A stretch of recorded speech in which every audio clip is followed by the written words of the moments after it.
الحمد لله رب العالمين والصلاة والسلام على سيد الأنبياء والمرسلين أما بعد فأعوذ بالله من الشيطان الرجيم بسم الله الرحمن الرحيم والسابقون الأولون من المهاجرين والأنصار والذين اتبعوهم بإحسان رضي الله عنهم ورضوا عنه وأعد لهم جنات تجري تحتها الأنهار خالدين فيها أبدا ذلك الفوز العظيم صدق الله العظيم وصدق رسوله النبي الكريم ان اللہ وملائکتہ یصلون علی النبی یا ایھا الذین آمنوا صلوا علیہ وسلموا تسلیما۔ درود پاک پڑھ لیجئے۔ الصلاۃ والسلام علیک یا سیدی یا رسول اللہ وعلی آلک واصحابک یا سیدی یا حبیب اللہ۔ رب اشرح لی صدری ویسر لی امری واحلل عقدۃ من لسانی یفقهوا قولی۔ بلغ العلا بکمالہ کشف الدجی بجمالہ حسنت جمیع خصالہ صلوا علیہ وآلہ۔ یہ ان کی کرم نوازی ہے وہ میری نظر میں رہتے ہیں، یہ ان کی کرم نوازی ہے کہ وہ میری نظر میں رہتے ہیں۔ آنکھوں میں تصور ہے ان کا، دل اور جگر میں رہتے ہیں۔ آنکھوں میں تصور ہے ان کا، دل اور جگر میں رہتے ہیں۔ کعبہ کی زیارت کرنے سے حقدار جنت کے بنتے ہیں۔ کعبہ کی زیارت کرنے سے حقدار جنت کے بنتے ہیں۔ بھلا ان کو پھر ہم کیا سمجھیں جو یار کے در پہ رہتے ہیں۔ بھلا ان کو ہم پھر کیا سمجھیں جو یار کے در پر رہتے ہیں۔ آنکھوں میں تصور ہے ان کا اور دل اور جگر میں رہتے ہیں۔ حمد و ثنا کے بعد نہایت قابل قدر عزیز دوستو، محترم بزرگوں، قرآن مقدس کی ایک آیت کریمہ آپ احباب کے سامنے تلاوت کرنے کا شرف حاصل کیا ہے۔ اللہ تعالیٰ کی بارگاہ میں دعا ہے کہ اللہ تعالیٰ مجھے اپنے فضل و کرم سے حق بات کرنے کی توفیق عطا فرمائے۔ حق بات کرنے کے بعد اللہ تعالیٰ ہم سب کو اس پہ عمل کرنے کی توفیق عطا فرمائے۔ آج کے اس جمعۃ المبارک کے پیارے موقع پر ہم نبی کریم علیہ السلام کے وہ عظیم صحابی، داماد رسول، صحابی رسول، پیکر شرم و حیا، حضرت سیدنا عثمان بن عفان رضی اللہ تعالی عنہ آپ کا ذکر خیر سماعت فرمائیں گے۔ اس مختصر وقت میں ہم حصول برکت کے لیے نبی کریم علیہ السلام کے اس عظیم جان سار صحابی حضرت عثمان غنی رضی اللہ تعالیٰ عنہ، آپ کی شان، آپ کا مرتبہ جو کہ بہت زیادہ تفسیر کے ساتھ حدیث کی کتب میں موجود ہے، صرف برکت حاصل کرنے کے لیے آپ حضرات کے سامنے چند ایک معاوضات پیش کرنے کی کوشش کروں گا۔ نبی کریم علیہ السلام خود ارشاد فرماتے ہیں کہ مجھے اللہ تعالیٰ نے چن چن کر صحابی عطا فرمائے ہیں، اور جو رب تعالیٰ کی پسند تھی وہ اللہ نے اپنے محبوب کو عطا فرمائے، اصحاب پیغمبر، حضور کے اصحاب۔ خود نبی کریم علیہ السلام ارشاد فرماتے ہیں کہ لا تسبوا اصحابی، صحیح بخاری کی جلد 2 کتاب المناقب میں یہ حدیث ہے، سرکار فرماتے ہیں کہ میرے کسی صحابی کو برا نہ کہو، لا تسبوا اصحابی، میرے کسی صحابی کو برا نہ کہو، اس لیے کہ تمہارا احد پہاڑ کے برابر سونا اللہ کی راہ میں خیرات کر دینا اور میرے صحابی کا آدھا کلو جو اللہ کی راہ میں خرچ کرنا، تم اس کا بھی مقابلہ نہیں کر سکتے۔ آپ اندازہ فرمائیں کہ ایک طرف احد پہاڑ کے برابر سونا خیرات کیا جا رہا ہے، اور ایک طرف حضور کے صحابی ہیں جو صرف آدھا کلو جو اللہ کی راہ میں خیرات کرتے ہیں، تو مصطفیٰ فرماتے ہیں کہ ان کا یہ آدھا کلو جو خیرات کرنا افضل ہے، اعلیٰ ہے، تم اس کا مقابلہ نہیں کر سکتے۔ لا تسبوا اصحابی، خبردار میرے صحابہ کو برا نہ کہو، اس لیے کہ میرے صحابہ زمین کے لیے امان ہیں، سلامتی ہیں، میری اہل بیت زمین کے لیے امان ہیں، سلامتی ہیں، اس لیے ان کے ساتھ پیار کرو، ان کے ساتھ محبت کرو، ان کی اتباع کرو تو تمہیں اللہ تعالیٰ جنت عطا فرمائے گا۔ صحابی مقام کو ملا اتنا زیادہ، اس لیے کہ یہ معیت رسول میں تھے، انہیں سرکار دو عالم صلی اللہ علیہ وسلم کی معیت ملی ہے۔ نمازیں پڑھنے سے یہ صحابی نہیں بنے، کوئی بندہ یہ سوچے کہ انہوں نے نمازیں زیادہ پڑھی تھی اس لیے صحابی بن گئے، یا روزے زیادہ رکھے تھے تو یہ صحابی بن گئے، جب یہ سمجھے کہ حج کیے تھے اس لیے صحابی بن گئے ہیں۔ صحابی عملوں سے نہیں بنتے، اگر عملوں سے کوئی صحابی بنتا تو بے شمار دنیا میں ایسے عبادتگار گزرے ہیں، اللہ کے ولی گزرے ہیں، عابدین گزرے ہیں، ساجدین گزرے ہیں، تائبین گزرے ہیں، توبہ کرنے والے، ساجدین گزرے ہیں، سجدہ کرنے والے، صائحین گزرے ہیں، روزے رکھنے والے، اور مجتہدین گزرے ہیں، اجتہاد کرنے والے، مفسرین گزرے ہیں، تفسیر کرنے والے، محدثین گزرے ہیں، حضور کی حدیث لوگوں تک پہنچانے والے، حافظ الحدیث گزرے ہیں، کوئی بھی اس مقام تک نہیں پہنچا۔ پتہ یہ چلتا ہے کہ عمل سے کوئی صحابی نہیں بنتا، اگر صحابی بنتے ہیں تو محمد مصطفیٰ کے دیدار کی وجہ سے، حضور کی دید نے انہیں اس مقام پر پہنچا دیا جہاں تک کوئی عابد عبادت کی وجہ سے نہیں پہنچ سکتا۔ فقط وہ جو چند لمحوں کا جو دیدار تھا اس نے وہ مقام عطا فرما دیا کہ قیامت تک پیدا ہونے والے سارے مومنین، تمام اولیاء، تمام غوث، قطب، ابدال اس صحابی کے مقام اور مرتبہ کو نہیں پہنچ سکتے جنہوں نے ایک لمحہ آتے ایمان میں حضور کی صحبت اختیار کی اور مصطفیٰ کا دیدار کر لیا۔ ایک لمحہ کے مسلمان اگر کوئی ہے تو وہ بھی اس مقام تک پہنچ گیا۔ مولا علی فرماتے ہیں کہ سرکار دو عالم صلی اللہ علیہ وسلم کا وصال ہوا تو دور دراز بستی سے ایک شخص آیا، سہولتیں تو تھی نہیں کہ کسی کو پتہ چل جائے، بڑے بڑے دور لوگ رہتے تھے، یہ ٹیلی فون کی سہولتیں تو نہیں تھی نا، تو حسب معمول اس نیت سے ہے کہ میں جا کر آقا کے چہرے کا دیدار کروں گا۔ علامہ ابن حجر اسقلانی متوفی 852 ہجری، آپ نے شرح بخاری میں لکھا ہے، جب وہ آئے دیکھا سارا مدینہ میں سو بھی سو ہے، جس کو تکتے تھے ہر ایک کی آنکھوں میں آنسو ہیں، ایک قیامت کا منظر بپا ہے، رو پڑے، پوچھا کیا وجہ ہے؟ تو کسی نے کہا کہ آج محمد مصطفیٰ صلی اللہ علیہ وسلم کا وصال ہو گیا ہے۔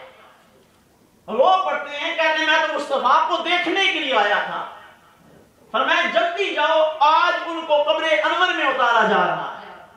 مولا علی فرماتے ہیں وہ شخص جو دور دراز سے فقط مصطفیٰ کو دیکھنے کے لیے آیا تھا، جب اسے قبر انور پہ لایا گیا، بتایا گیا کہ یہ وہ شخص ہے جو حضور کو دیکھنے کے لیے آیا ہے، مولا علی جو قبر انور میں خود حضور کو اتار رہے تھے، فرماتے ہیں کہ میں نے کہا رک جاؤ، پہلے اس غلام کو لاؤ جو دور دراز سے آیا مصطفیٰ کو دیکھنے کے لیے، ایک لمحہ مصطفیٰ کا دیدار کر۔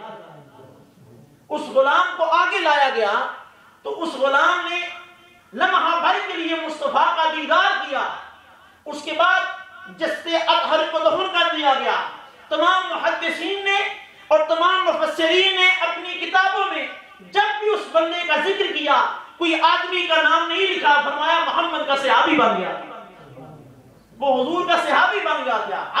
ہر محدث نے جب بھی اس کا تذکرہ کیا تو فرمایا کہ اب وہ مصطفیٰ کا صحابی بن گیا، اس لیے کہ اس نے حالت ایمان میں مصطفیٰ کو دیکھ لیا تھا۔ وہ جو موت کا ذائقہ مصطفیٰ نے چکھا تھا، اس کے بعد روح انور دوبارہ مصطفیٰ کے جسد اطہر میں آئی تھی۔ حضور زندہ تھے تو زندہ نبی کو مصطفیٰ کے غلاموں نے حالت ایمان میں دیکھا، وہ مصطفیٰ کے صحابی بن گئے۔ کہتے ہیں کہ فوت ہو گئے تھے، ہم نے کہا فوت ہوئے نہیں ہیں، ہوئے تھے کچھ لمحے کے لیے۔ ایک موت کا ذائقہ تھا جو رب کا اذن تھا، کل نفس ذائقۃ الموت۔ ہوئے نہیں ہیں، ہوئے تھے۔ مصطفیٰ فوت ہوئے نہیں ہیں، ہوئے تھے۔ اور اس کے بعد جب دوبارہ مصطفیٰ کے جسد اطہر میں روح انور کو ڈالا گیا تو اب اس سے بھی بہترین زندگی اللہ نے اپنے محبوب کو عطا فرمائی، کامل خمسہ کے ساتھ، اکمل خمسہ کے ساتھ۔ حضور کو اس سے بھی اعلیٰ خوبیوں سے، اس سے بھی اعلیٰ صفات سے نوازا گیا، اس لیے کہ رب یہ کہتا ہے وَلَلْآخِرَةُ خَيْرٌ لَكَ مِنَ الْأُولَىٰ، اے محبوب آپ کی آنے والی ہر گھڑی گزری ہوئی گھڑی سے بہتر ہوگی۔ تو روح انور کو جس میں اطہر سے نکالا گیا، اس کے بعد دوبارہ جب جسد اطہر میں روح انور کو ڈالا گیا تو اب مصطفیٰ اس سے بھی اعلیٰ زندہ ہیں، اس سے بھی اعلیٰ صفات کے مالک ہیں، اس سے بھی بالا خوبیوں کے مالک ہیں۔ اور قیامت کے دن جب مصطفیٰ آئیں گے اس شان کے ساتھ آئیں گے کہ نہ اس سے پہلے کسی نے ایسی مصطفیٰ کی نہ شان سنی ہوگی، نہ مصطفیٰ کی شان کسی نے دیکھی ہوگی۔ اس شان کے ساتھ مصطفیٰ قیامت کے دن آئیں گے، اس لیے کہ آنے والی ہر گھڑی مصطفیٰ کے لیے بہتر ہو رہی ہے، بہتر سے بہتر ہو رہی ہے، فقط ذات کے حوالے سے نہیں، صفات کے حوالے سے بھی۔ حضور کی قوت سماعت کے حوالے سے بھی مصطفیٰ کی دیکھنے کی طاقت بڑھتی چلی جا رہی ہے۔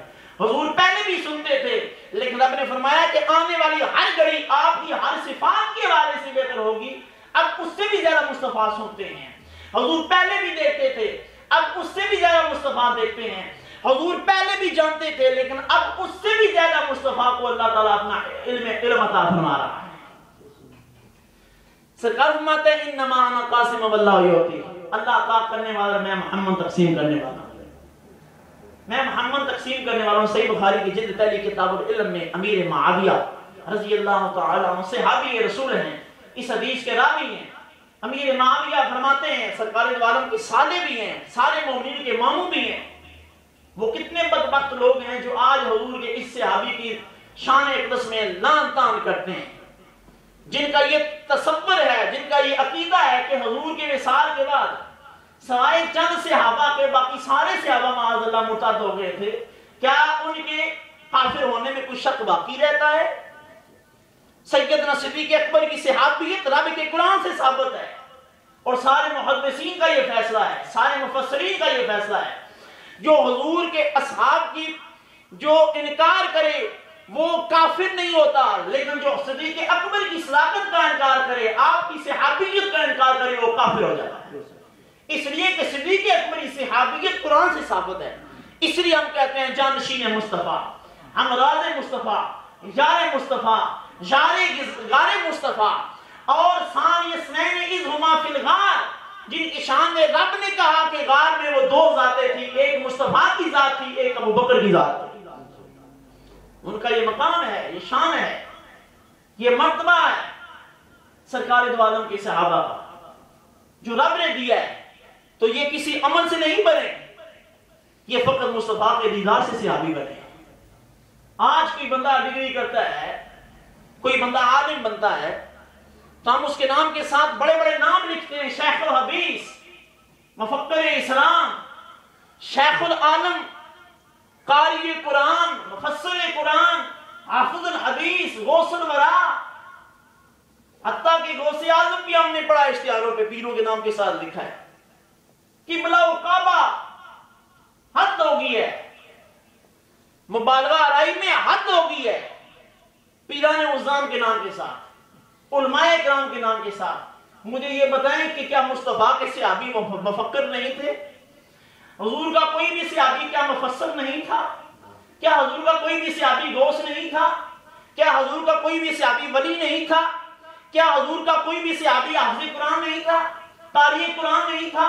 معلم قرآن نہیں تھا؟ مبلغ قرآن نہیں تھا؟ حافظ الحدیث نہیں تھا؟ حافظ التفسیر نہیں تھے؟ ساری خوبیاں ان میں تھیں، لیکن کبھی بھی ان کے نام کے ساتھ مفسر نہیں لکھا جاتا، شیخ الحدیث نہیں لکھا جاتا۔ فرمایا تم ہو دنیا والوں، تمہاری پہچان ان ناموں کے ساتھ ہے، تم نے بھی فنا ہونا ہے، تمہاری خوبیوں نے بھی فنا ہونا ہے۔ تم لکھتی ہو شیخ الحدیث، شیخ القرآن، شیخ العالم، غوث الورا، قبلہ و کعبہ، تم ان خوبیوں کے محتاج ہو۔ بے شک میرے نبی کے صحابہ میں ساری خوبیاں موجود تھیں، ہر خوبی میرے مصطفیٰ کے ہر صحابی میں تھی، لیکن یہ ان ناموں کے محتاج نہیں ہے، ان کے لیے اتنا ہی کافی ہے کہ محمد مصطفیٰ کے صحابی محمد رسول اللہ والذین معہ اشداء علی الکفار، محمد اللہ کے رسول ہیں، والذین معہ، یہ مصطفیٰ کی معیت والے ہیں، مصطفیٰ کی صحبت والے ہیں، مصطفیٰ کی سنگت والے ہیں۔ تم دنیا کی ان عارضی خوبیوں کے محتاج ہو، لیکن یہ ان خوبیوں کے محتاج نہیں ہیں، ہم نے ساری خوبیاں دی ہیں، تعارف کے لیے تمہاری حاجت نہیں ہے، تو تعارف کے لیے اتنا کافی ہے، یہ میرے محمد کے صحابی بنے۔ براہ راست آج بھی مصطفیٰ گنبد خضرا سے ہر غلام کو منور کر رہے ہیں، پھر ان اصحاب کی شان کیا ہوگی جو دن رات مصطفیٰ کے قرب میں بیٹھتے تھے، براہ راست مصطفیٰ سے لے رہے تھے، مصطفیٰ کو تکتے بھی تھے، مصطفیٰ سے خوبیاں بھی دیکھتے تھے، لیتے تھے۔ ابن مبارک عظیم محدث گزرے ہیں، علامہ ابن مبارک امام اعظم ابو حنیفہ کے شاگردوں میں سے ہیں۔ علامہ ابن مبارک آپ سے پوچھا گیا یہ بتائیے اویس کرنی افضل ہے یا امیر معاویہ افضل ہے؟ بڑی سننے والی باتیں ہیں، کبھی کام آئے گی، ساری آپ کے سامنے اصحاب کی شان کے چند ایک میں بنیاد آپ کے سامنے قائم کر رہا ہے۔ ہمیں یہ بتائیے کہ امیر معاویہ افضل ہے یا حضرت اویس کرنی افضل ہے؟ اس لیے کہ ہم سنتے ہیں آج کل بڑے بڑے علماء کرام، بڑے بڑے پیران عظام منبر پر بیٹھ کے صحابی حضور کے اصحابی حضرت امیر معاویہ کی شان میں بکواس کرتے ہوئے نظر آتے ہیں۔ آج 4 کتابیں پڑھی، آج 5-7 سال مدرسے میں پڑھا، کتابیں کھول کے پڑھنا شروع کر دیا، مصطفیٰ کے صحابی پہ تنقید کرنا شروع کر دیا۔ ارے تمہیں کیا پتا مصطفیٰ کے صحابی کا مقام کتنا ہے؟ تم کیا جانو کہ حضور کے صحابی کا مقام کتنا ہے؟ جنگیں کیوں ہوئی ہیں جی؟ تم فیصلہ کرنے والے ہو؟ امیر معاویہ اور مولا علی کے درمیان جنگ کیوں ہوئی ہے؟ تم فیصلہ کون ہو کرنے والے؟ فیصلہ تو ان کے بیٹے حسن نے کر دیا تھا، ان کے ہاتھ میں بیعت کر کے کہہ دیا مصطفیٰ کے صحابی ہیں، میرے امیر المومنین ہیں۔ جب اس گھر والے بیعت کر رہے ہیں تو آج 1400 سال کے بعد پیدا ہونے والا مولوی اگر انگلیاں اٹھائے اس سے بڑا بدبخت کون ہوگا؟ اس سے بڑا بدنصیب کون ہوگا؟ ہم کسی ایسے بندے کو تسلیم نہیں کرتے جس کی زبان سے میرے آقا کسی صحابی پر اشارتاً یا کنایتاً بھی کوئی گستاخی کرے، ہم نہیں مانتے اس کو، عالم بھی اسے تصور نہیں کرتے۔ وہ اپنے مریدوں کے لیے مجتہد ہوگا، اپنے مریدوں کے لیے وہ عالم بھی ہوگا، شیخ بھی ہوگا، لیکن ہم اسے اس لیے پسند نہیں کرتے کہ اس نے حضور کے اصحاب پہ انگلی اٹھائی ہے، چاہے وہ منہ سے بول کر اس نے کیا ہے، چاہے وہ اشارتاً کیا ہے، چاہے وہ کنایتاً کیا ہے، اور چاہے وہ تحریری شکل میں کیا۔ ہمارے ایسے بندے کو ریجیکٹ کرتے ہیں۔ ہم حضور کے غلام ہیں اور حضور کے صحابہ کے ہم نوکر ہیں، ہر صحابی کی تعظیم کرتے ہیں۔ رب نے جو کہہ دیا ہے وَقُلُّمْ وَعَدَ اللَّهُ الْحُسْنَى، اے محبوب ہم نے آپ کے ہر صحابی کے ساتھ جنت کا وعدہ فرما دیا ہے، اس میں کسی کو نکالا نہیں ہے، کسی کو نکالا نہیں ہے۔ ابن مبارک سے پوچھا گیا بتائیں اویس کرنی افضل ہے یا امیر معاویہ افضل ہے؟ حضرت ابن مبارک کام اٹھے، فرمایا کیسا سوال ہے تیرا، مجھ سے پوچھتی ہو؟ امیر معاویہ افضل ہیں یا اویس کرنی افضل ہیں؟ فرمایا اویس کرنی اور امیر معاویہ کا سوال کرنے والے، میرے نزدیک امیر معاویہ جس گھوڑے پہ بیٹھ کے حضور کے ساتھ جہاد میں گئے تھے، کیونکہ امیر معاویہ کاتب وحی ہیں، حضور کے سالے ہیں، مومنوں کے ماموں ہیں، مصطفیٰ کے صحابی ہیں، جہاد میں شرکت کی، جنگوں میں مصطفیٰ کی صحبت میں رہ کر شرکت کی۔ ابن مبارک نے فرمایا امیر معاویہ رضی اللہ تعالیٰ عنہ جس جہاد میں مصطفیٰ کے ساتھ شریک ہوئے اور جس گھوڑے پہ بیٹھے، اس گھوڑے کے ناک میں جو مٹی ہے، امیر معاویہ اس مٹی سے بھی، امیر معاویہ کے گھوڑے کے ناک میں جو مٹی ہے، ساری دنیا کے کتب، ساری دنیا کے غوث ایک طرف اور اس مٹی کا مقام ایک طرف، جو مٹی امیر معاویہ کے گھوڑے کے ناک میں پڑی ہے اس کا مقام افضل ہے۔ اندازہ فرمائیں وہ نسبتوں کا کتنا احترام کیا کرتے تھے۔ ہم نے قرآن سے تو یہی سیکھا ہے کہ نسبتوں کا احترام کرنا چاہیے۔ پوچھا گیا آپ نے کہاں سے استدلال کیا ہے کہ امیر معاویہ جس گھوڑے پہ بیٹھ جائیں اس گھوڑے کے ناک میں جو مٹی ہو وہ افضل ہے؟ فرمایا ہم نے قرآن پڑھا ہے، رب فرماتا ہے وَالْعَادِيَاتِ ضَبْحًا فَالْمُورِيَاتِ قَدْحًا، مصطفیٰ ان گھوڑوں کی چلنے کی قسم کھاتا ہوں، جب وہ چلتے ہیں تو نیچے سے جو دھول اٹھتی ہے اس مٹی کی قسم کھاتا ہوں۔ رب نے اس مٹی کی قسم کھائی ہے جس مٹی پہ مصطفیٰ کے صحابہ جس گھوڑے پہ سوار ہوتے تھے اور جو گھوڑے چلتے تھے، نیچے سے جو مٹی جو اٹھتی تھی، رب فرماتا ہے مصطفیٰ مجھے اس مٹی کی قسم ہے۔ فرماتا ہے پھر میں کیوں نہ کہوں کہ وہ مٹی افضل ہے جس مٹی کی قسمیں رب قرآن میں بھی کھاتا ہے۔ ہم قرآن کو پڑھ کے تو دیکھیں نا، رب نے فرمایا وَالْعَادِيَاتِ ضَبْحًا فَالْمُورِيَاتِ قَدْحًا، رب تو نسبتوں کی قسم کھاتا ہے، رب نسبتوں کا اتنا احترام کرتا ہے، کبھی مصطفیٰ کے شہر کی قسم کھاتا ہے، کبھی مصطفیٰ کی زندگی کی قسم کھاتا ہے، کبھی مصطفیٰ کے چہرے کی قسمیں کھاتا ہے، کبھی مصطفیٰ کی زلفوں کی قسم کھاتا ہے، کبھی مصطفیٰ کے اصحاب کی قسم کھاتا ہے، کبھی مصطفیٰ اس مٹی کی قسم کھاتا ہے جس مٹی جو مٹی جہاد کے میدان سے اڑی تھی مصطفیٰ کے صحابہ کے گھوڑوں کی وجہ سے۔ جب رب اتنی نسبتوں کا احترام کرتا ہے، آپ اندازہ کریں کہ رب خود ان ذاتوں کا کتنا احترام کرتا ہوگا۔ حضرت امام فخر الدین غازی تفسیر کبیر میں لکھتے ہیں کہ ایمان والے تھوڑا سا تو ہی غور کر لینا، ہمیں بتانے کی کیا حاجت ہے، تو ہی تھوڑا سا غور کر لے۔ بڑی پیاری بات کی لکھی ہے ہمیں حضرت امام راضی تفسیر کبیر میں فرماتے ہیں اللہ نے نسبتوں کی قسم کھائی ہے۔ کیوں کھائی ہے؟ اس لیے کہ ان کی نسبتیں حضور کے ساتھ ہو گئی ہیں۔ فرماتے ہیں جب ان نسبتوں کی اللہ قسمیں کھاتا ہے، اس گلی کی اللہ قسم کھاتا ہے جس گلی کی نسبت حضور کے ساتھ ہو گئی ہے، فرماتا ہے پھر ذات مصطفیٰ کی شان کتنی ہوگی؟ بھئی اس ذات کی کتنی شان ہوگی جس ذات کے ساتھ جو لگا والا ہو گیا تو وہ ذات کا مقام کتنا ہوگا؟ رب کا قرآن تو یہ کہتا ہے وَتَحْمِلُهُ الْمَلَائِكَةُ، جوتا ویسے عام جوتا ہوتا ہے پاؤں میں پہننے، اگر کسی کی طرف اس جوتے کو اٹھا کے اس طرح کرے وہ بھی اس بندے کے لیے توہین ہوتی ہے، لیکن قرآن ہی کہتا ہے یہی جوتا اگر کسی نبی کے پاؤں میں آ جائے تو فرشتے سر پہ اٹھا کے پھرتے ہیں۔ اٹھائیے دوسرا پارہ، رب فرماتا ہے وَتَحْمِلُهُ الْمَلَائِكَةُ، وہ جو تابوت سکینہ تھا اس میں کیا تھا؟ حضرت ہارون علیہ السلام کی پگڑی تھی، حضرت موسیٰ علیہ السلام کا عصا مبارک تھا، حضرت ہارون علیہ السلام کا جوتا مبارک اس تابوت سکینہ میں تھا۔ رب نے فرمایا کہ اس تابوت سکینہ کو اب عام تابوت نہ کہنا، اس لیے کہ اس صندوق کے اندر، اس تابوت کے اندر وہ چیزیں موجود ہیں جن کی نسبتیں میرے نبیوں کے ساتھ ہو گئی۔ وَتَحْمِلُهُ الْمَلَائِكَةُ، جمع کا صیغہ لگایا، ایک فرشتہ نہیں اٹھاتا، فرمایا اٹھانے کے لیے ایک فرشتہ ہی کافی تھا، لیکن ہم تمہیں بتاتے ہیں کہ اس کا احترام اتنا ہے کہ فرشتوں کی ایک جماعت بڑے فخر کے ساتھ اور بڑی خوش قسمتی سمجھتے ہوئے اس پورے تابوت کو سر پہ اٹھاتے ہیں، کہتے ہیں مولا تیرا شکر ہے ہمارے سر پہ وہ صندوق ہے جس میں تیرے نبیوں کی نشانیاں پڑی ہوئی ہیں۔ فرشتے اٹھاتے ہیں وَتَحْمِلُهُ الْمَلَائِكَةُ۔ پھر مصطفیٰ کے صحابہ جن کا حضور کے ساتھ مقام ہو گیا، جن کے حضور کے ساتھ نسبت ہوگی، فرمایا جس دیکھو میرے صحاب پہ برا بلا کہتا ہے وہ کہو تم یہ کہو تم پہ اللہ کی لعنت ہو۔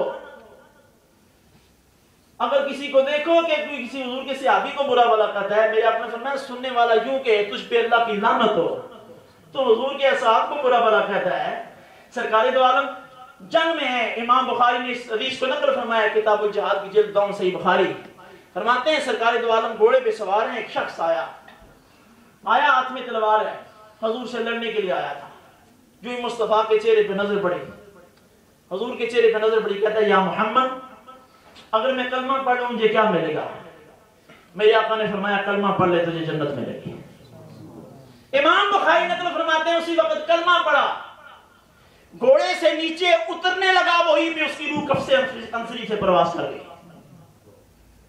وہی میں اس کی وفات ہو جاتی ہے. وہ فوت ہو گئے, وصال ہو گیا.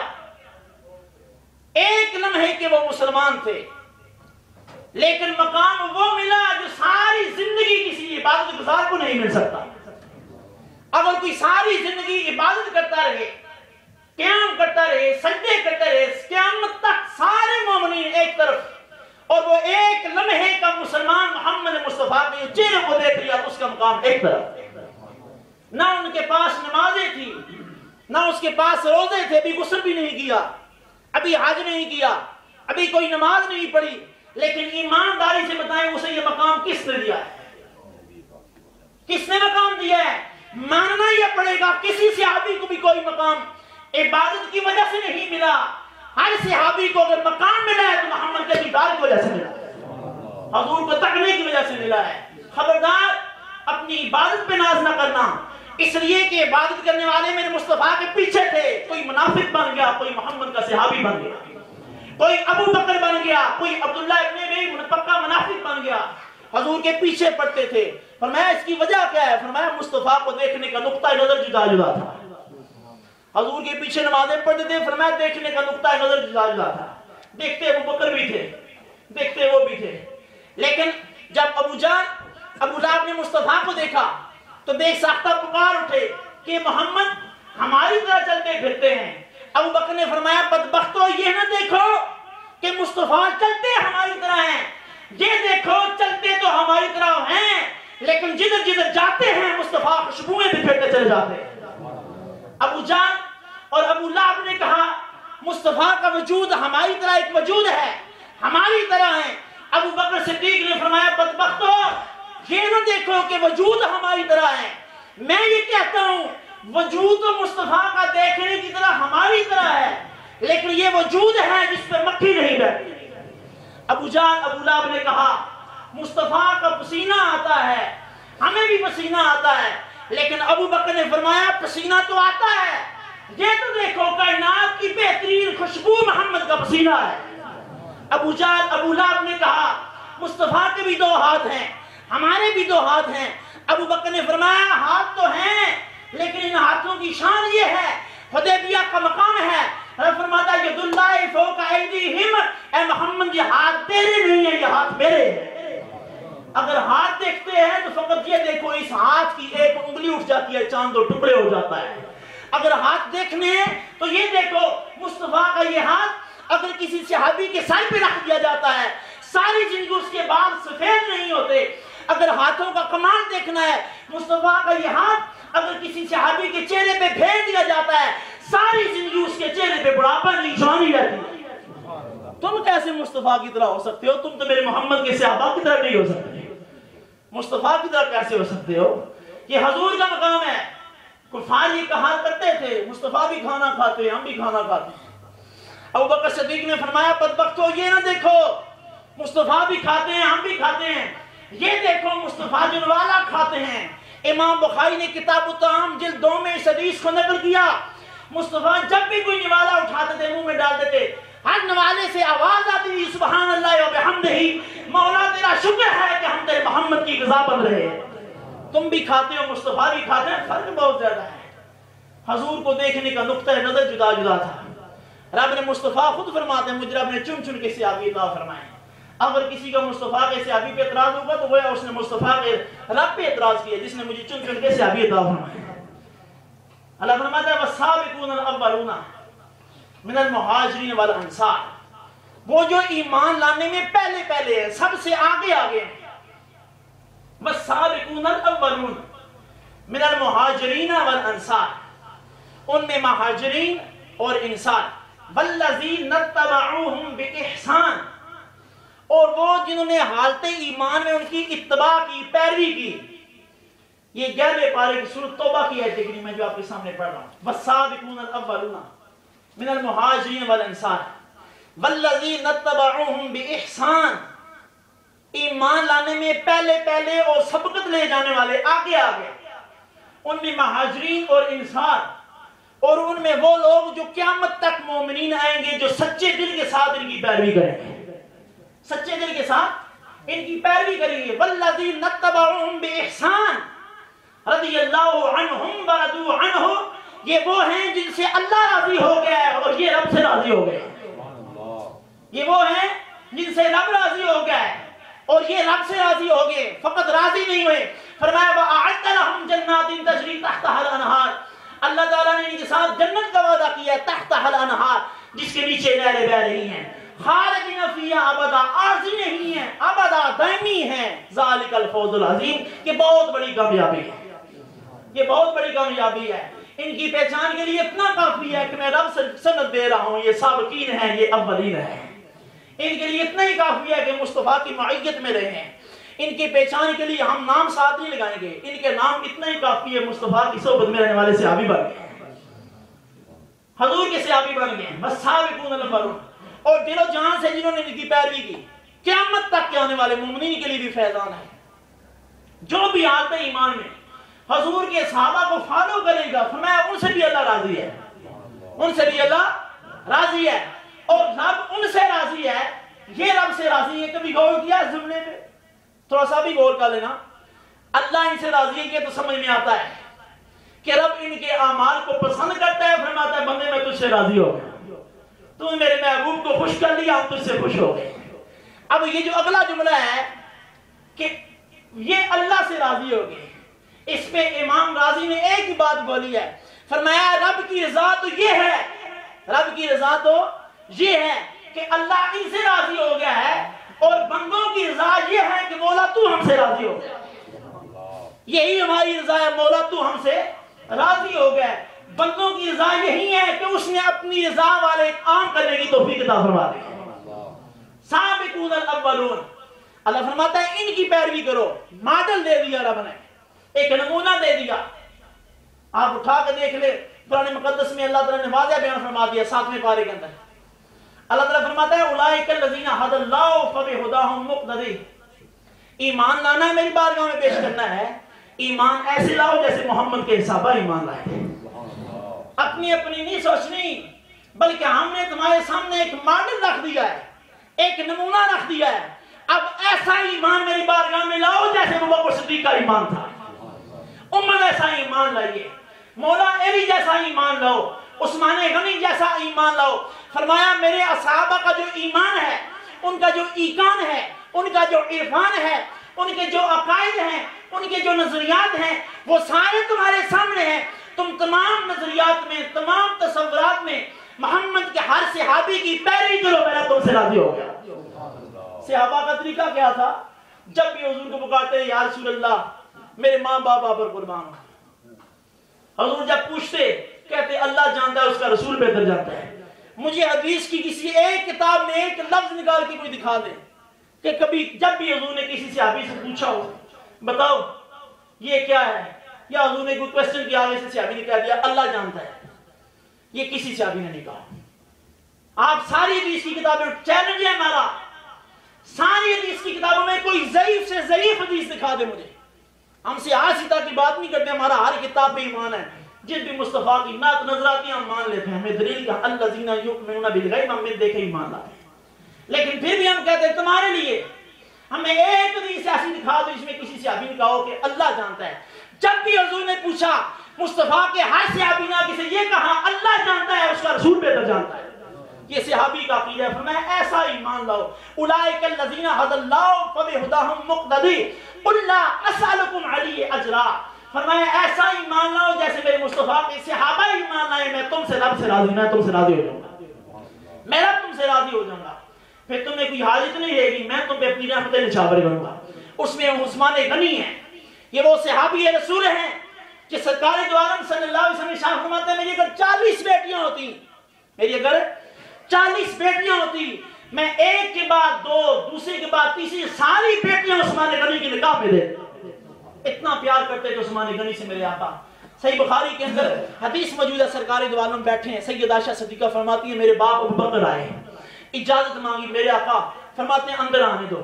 سرکار بیٹھے تھے، حضور کی پنڈلی مبارک ننگی تھی، تہمت باندھے تھے سرکار، یہ آپ کی پنڈلی مبارک ننگی تھی. فرمایا حضور اسی طرح بیٹھے رہے، حرکت نہ دی. سرکار دو عالم بالکل اسی طرح بیٹھے رہے، دائیں بائیں آپ نے حرکت نہ دی، موو نہ ہوئے. ابن عمر آئے، عمر ابن خطاب آئے، اجازت مانگی، فرمایا اندر آؤ. عمر ابن خطاب اندر آتے ہیں، سرکار نے حرکت نہ دی. اتنے میں عثمان غنی اجازت مانگتے ہیں، سرکار دو عالم نے فرمایا اندر آنے کی اجازت دو. جیسے ہی عثمان غنی اندر آئے، سرکار دو عالم نے چادر کر لی اپنے اوپر چادر کر لی. سیدہ فرماتی میں نے پوچھا یا رسول اللہ میرے ماں باپ آپ پر قربان ہوں. یہ صحابہ کا عقیدہ تھا، میرے ماں باپ آپ پر قربان ہوں. اس کے معنی کیا تھی، اس کی میننگ کیا ہے؟ فدا لک، میرے ماں باپ آپ پر قربان ہوں. محدثین فرماتے ہیں جب بھی کوئی صحابی کہتا تو اس کا ایک معنی یہ ہے قربان ہوں، اور اس کا ایک معنی یہ یا رسول اللہ آپ پہ آنے والی ساری مصیبتیں ہم پر آ جائیں، آپ پہ کوئی مصیبت نہ آئے. ہر صحابی یہ کہتا تھا آقا آپ پہ آنے والی ہر مصیبت ہم پہ آ جائے، ہماری عمریں آپ کو لگ جائیں یا رسول اللہ، ہمارے ماں باپ آپ پہ قربان ہوں. ہر چیز صدقہ ہوتی ہے آقا، ہم بچے بھی صدقہ کرتے ہیں، اپنا مال بھی صدقہ کرتے ہیں، ماں باپ پیارے ہوتے ہیں، ہمیں نے بھی مصطفیٰ کے نام پہ قربان ہے. آقا میرے ماں باپ آپ پہ قربان ہوں. کیا وجہ ہے؟ ابو بکر و عمر آئے، آپ نے حرکت نہیں دی. عثمان آئے، آپ نے اپنے آپ کو چھپا لیا، اپنی پنڈلیوں پہ کپڑا ڈالا. میرے آقا نے فرمایا میں اس سے حیا کیوں نہ کروں جس سے آپ کے فرشتے بھی حیا کرتے ہیں. میں اس سے حیا کیوں نہ کروں جس سے فرشتے بھی حیا کرتے ہیں. عثمان غنی وہ صحابی رسول ہیں جن کے بارے میں میرے آقا نے فرمایا کہ جنت میں ہر ایک رفیق ہوگا اور میرا رفیق عثمان غنی تو ہوگا. جنہیں مصطفیٰ نے دو بیٹیاں دی، جب کے بعد دی ذوالنورین بن گئے.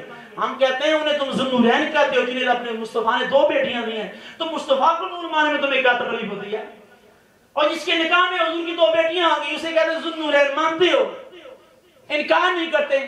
اور جس کے نکاح میں حضور کی دو بیٹیاں آئیں اور تمہیں محمد مصطفیٰ کو نور مانے میں تمہیں کیا تکلیف ہے؟ جس کا نور کا ذکر رب کے قرآن نے بھی کر دیا ہے، جس کی نورانیت کا ذکر اللہ کے قرآن نے کیا ہے، جن کی نورانیت کا ذکر مصطفیٰ کی حدیث میں اندر ملتا ہے. سرکار دو عالم نے دو بیٹیاں یک کے بعد دی. عثمان غنی رضی اللہ تعالیٰ کو عطا فرمائی. فرمایا جنت میں میرا رفیق عثمان غنی ہوگا. اور سرکار کے صحابی ابو موسیٰ اشعری فرماتے ہیں، یہاں پہ مجھے بڑا کچھ سامنے آ رہا ہے لیکن ٹائم نہیں ہے، میں 5 منٹ میں اپنی گفتگو کلوز کرنی ہے، توجہ فرمائیے گا. شعر بھی ہے، سر بھی ہے، لیکن سر لگاؤں گا تو ایک بات پہ سر ہی لگی رہے گی. اگر شعر پڑھوں گا تو گفتگو یہی رہ جائے گی. پھر کبھی شعر بھی سنا دیں گے آپ کو، سر کے ساتھ تقریب بھی سناتے رہتے ہیں، سنائیں گے، لیکن یہ کام کی باتیں ہیں. کیونکہ کل کا جو آنے والا دن ہے یہ یوم عثمان غنی کا دن بنتا ہے، حضرت عثمان غنی کی شہادت کا دن بنتا ہے. اس لیے تو میں کہتا ہوں ارے جنہیں 10 دن کربلا کے میدان میں بھوکا رکھا گیا، پیاسا رکھا گیا، ان کا ذکر تو پورا مہینہ کرو. اور جنہیں 40 دن اپنے گھر کے اندر پیاسا رکھا گیا ان کا ذکر ایک دن بھی نہ کرو. یہ کتنی بڑی بدنصیبی ہے، اور یہ کتنی بڑی بدنصیبی ہے، یہ کتنا بڑا ظلم ہے. مصطفیٰ کی آل کا ذکر کرو، یہ ہمارے ایمان کی جان ہے. لیکن ہم یہ بھی کہتے ہیں کہ جنہیں 10 دن پیاسا رکھا گیا اور آخری 3 دن، 10 دن تو آخری 3 دن پیاسا رکھا گیا، ان کا ذکر پورا مہینہ کرو. ہم کہتے ہیں پورا سال کرو، اہل بیت کے ہم غلام ہیں. لیکن انصاف کا یہ تقاضا ہے جنہیں 3 دن پیاسا رکھا گیا ان کا ذکر پورا مہینہ، اور جنہیں اپنے گھر میں مدینہ شہر کے اندر 40 دن بھوکا اور پیاسا رکھا گیا ان کا ذکر ایک دن بھی نہ کرے. یہ معلومی ہے کہ نہیں؟ یہ بدنصیبی ہے کہ نہیں ہے؟ یہ ہمارا مذہبی اور اخلاقی حق بنتا ہے جب بھی کوئی ایسا تہوار آئے، جب بھی کوئی ایسا دن آئے ہم اس دن کو منایا کریں. یہ ہمارا منصب ہے، یہ ہماری عزت میں شامل ہے، ہماری شان میں یہ شامل ہے کہ ہم حضور کے ہر صحابی کا دن منایا کریں. یہ ہمارا حق بنتا ہے. اگلا جمعہ یوم عمر بنتا ہے، اس مہینے میں بڑی شہادتیں ہوئی ہیں. سیدنا فاروق اعظم کی شہادت کا واقعہ یہ اگلا جمعہ بنتا ہے. اس کے بعد حضرت امام حسن کا دن آتا ہے، پھر امام حسین کا. یہ سارا مہینہ ہی قربانی کا ہے.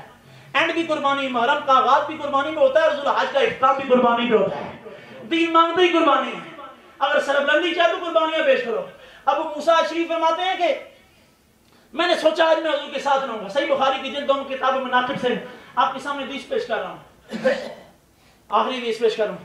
فرماتے ہیں سرکار دو عالم صلی اللہ علیہ وسلم کے ساتھ میں چلا.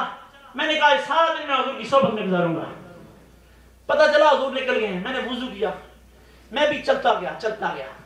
دیکھا جدھر جدھر نشان پڑے تھے میں ان نشانوں کو فالو کرتا کرتا مصطفیٰ کے پاس پہنچ گیا. جس راہ چل دیے ہیں کوچے بسا دیے ہیں. حضور جاتے تھے پوچھنے کی حاجت نہیں آتی تھی, خوشبو میں آتی تھی. اسی کو امام احمد اللہ نے فرمایا ان کی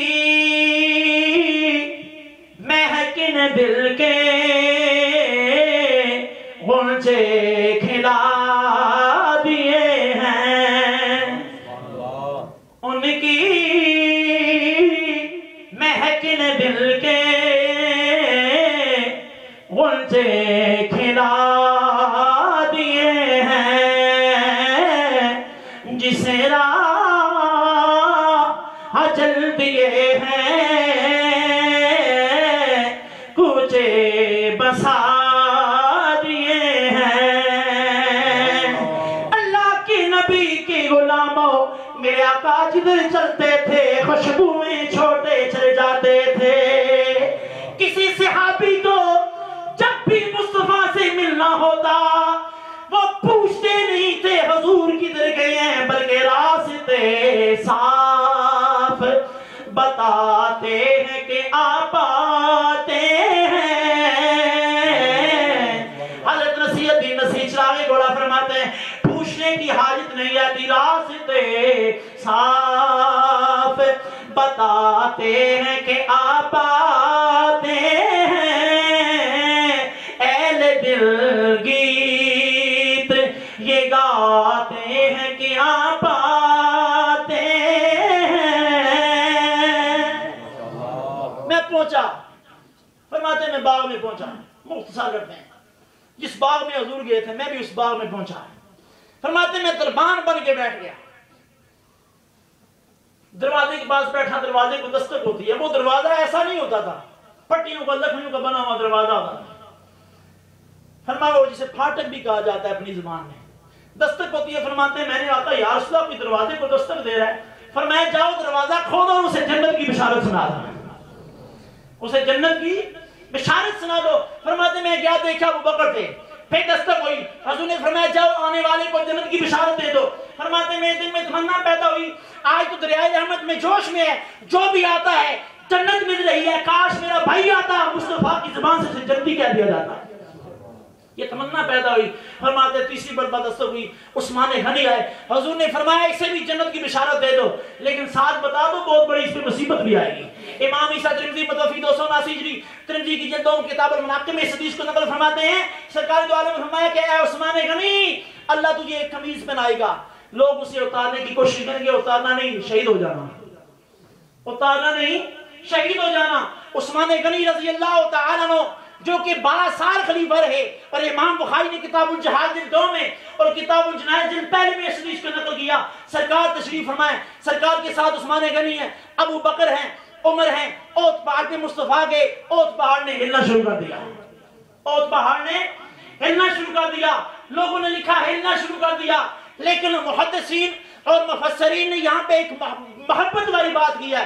فرمایا پہاڑ نے کیا ہلنا تھا, جب مصطفیٰ پہاڑ پہ گئے تو پہاڑ نے خوشی میں وجد کرنا شروع کر دیا. وجد کر رہا تھا کہ میں کتنا خوش نصیب ہوں, میرے اوپر مصطفیٰ چل رہے ہیں. اس پہاڑ نے ہلنا شروع کر دیا. حضور نے ٹھوکر ماری, فرمایا پہاڑ ساکن ہو جا, کیا تو نہیں جانتا تیرے اوپر ایک اللہ کا نبی ہے, ایک صدیق ہے, 2 شہید ہیں. جو کہتے ہیں مصطفیٰ کو کل کا نہیں پتا کیا ہوگا, عثمان غنی کی 30 سال پہلے بتا دیا عثمان غنی شہید ہوگا, عمر شہید ہوگا. یہ کیسی بات ہے, حضور کو پتا نہیں ہے. سرکار نے فرمایا رک جا, تجھ پہ ایک نبی ایک صدیق 2 شہید ہیں. عثمان غنی وہ ہیں جب حضور نے کہا مسجد نبی کی توسیع کرنی ہے, جو اس میں ہیلپ کرے گا اسے اللہ جنت عطا فرمائے گا. عثمان غنی اٹھے, آقا مال رب نے دیا ہے, سارا مال اللہ کے نام پہ قربان کرتا ہوں, جتنا آپ کو مال چاہیے لے لیں, آقا مسجد نبی کے لیے جگہ لے کر اسے وصل کر دیجیے. آج بھی کوئی اس حدیث کے راوی بھی عثمان غنی ہیں جو مشہور حدیث آپ سنتے ہیں کہ جو جنت جو گھر بناتا ہے مسجدیں بناتا ہے اس کا اللہ جنت میں گھر بناتا ہے. اس حدیث کے راوی عثمان غنی ہے. آج بھی کوئی مسجد کے لیے توسیع کرے گا, اس میں اپنا حصہ ملائے گا, جس طرح کی بھی خدمت کرے گا, چاہے وہ جانی تعاون کرتا ہے, چاہے وہ مالی تعاون کرتا ہے, چاہے وہ کسی سے لے کر کرتا ہے, حدیث گواہ ہے, محدثین فرماتے ہیں ہر ایک کو اللہ تعالیٰ جنت میں اس کے ایک محل عطا فرمائے گا. جنت میں اس کے لیے میزبانی میں رب کرے گا, مکان اس سے اللہ عطا فرمائے گا. حضور نے فرمایا ایک کنواں ہے, اس کا پانی میٹھا ہے, باقی سب کے کڑوے پانی ہیں. جو خرید کے لے گا اسے جنت ہے. عثمان غنی کہتے ہیں آقا میں خریدوں گا, 70,000 درہم دے کے اس کو خرید لیا. عثمان غنی تبوک کے موقع پہ اٹھے, حضور نے فرمایا اٹھو اللہ کے نام پہ قربان کرو. اللہ اکبر, آخری پیش کروں گی. سرکار نے فرمایا اٹھو اللہ کے نام پہ قربان کرو. عثمان غنی اٹھے کہتے 100 اونٹ پیش کرتا ہوں. سرکار نے فرمایا پھر اٹھو. آقا 200 اونٹ پیش کرتا ہوں. حضور نے فرمایا پھر اٹھو. آقا 300 اونٹ پیش کرتا ہوں. کسی نے پوچھا عثمان غنی ایک ہی بات دے دیتے؟ فرمایا ایک بات دے دیتا, دینا ہی تھا سب کچھ, لیکن میں نہیں چاہتا جب بھی حضور کہیں اٹھو اور میں پیچھے رہ جاؤں. میں چاہتا جب بھی حضور کہیں اٹھو میں ہر مرتبہ دینے والوں ہوں. سارا مال مصطفیٰ کے نام پہ لوٹایا. اپنے گھر میں شہید ہوئے, مدینہ شہر میں شہید ہوئے, حکومت تھی, فوج تھی, طاقت تھی, لیکن کہتے ہیں میں نہیں چاہتا میری وجہ سے حضور کے شہر میں خون خرابہ ہو. جان دے لی, قرآن پڑھ رہے تھے, فَسَيَكْفِيكَهُمُ اللَّهُ, پہلے سپاری کی آیت کریمہ ہے. جب آپ کو شہید کیا گیا, خون کے وہ قطرے اس آیت کریمہ پر پڑے. امام جلال الدین سیوطی مطلب 911 ہجری درر منصور کی جلد پہلی میں نقل فرماتے ہیں عثمان غنی حضور کے پاس آئے, سرکار تلاوت کر رہے تھے فَسَيَكْفِيكَهُمُ اللَّهُ. فرمایا عثمان غنی یہ وہ آیت ہے جب تو پڑھ رہا ہوگا تیری شہادت ہوگی. عثمان غنی قرآن پڑھتے ہوئے شہید ہوئے, اور یہ حدیث کی کتابیں گواہ ہیں. جس شہید کا خون جس جگہ پہ گرتا ہے وہ جگہ قیامت کے دن گواہی دے گی. کسی کی شہادت کی گواہی کربلا کا میدان دے گا, کسی کی شہادت کی گواہی احد کا میدان دے گا, کسی کی شہادت کی گواہی بدر کا میدان دے گا. لیکن عثمان تیری عظمت پہ سلام, تیری شہادت پہ گواہی کوئی بدر کا میدان نہیں ہے, کوئی احد کا میدان نہیں ہے, کربلا کا میدان نہیں ہے, بلکہ تیری شہادت پہ گواہی رب کا قرآن دے گا. اس لیے کہ جہاں خون گرتا ہے وہ جگہ گواہی دیتی ہے. عثمان غنی کی گواہی قرآن کی آیت دے گی کہ وہاں پہ خون گرا تھا, اور جو جس حال میں شہید ہوتا ہے اسی حال میں اٹھایا جائے گا. عثمان غنی تلاوت کرتے ہوئے شہید ہوئے ہیں, تلاوت کرتے ہوئے اٹھائے جائیں گے. اور آج بقیع کے اندر ان کی قبر ہے. اللہ ان کی برکت سے ہمارے گناہ معاف فرمائے. اللہ ہمیں اصحاب کی قدر کرنے کی توفیق عطا فرمائے, اور ان کا ذکر کر کے اپنے دلوں کو جلا بخشنے کی توفیق عطا فرمائے. وما علینا الا البلاغ, سنتے عطا فرمائے.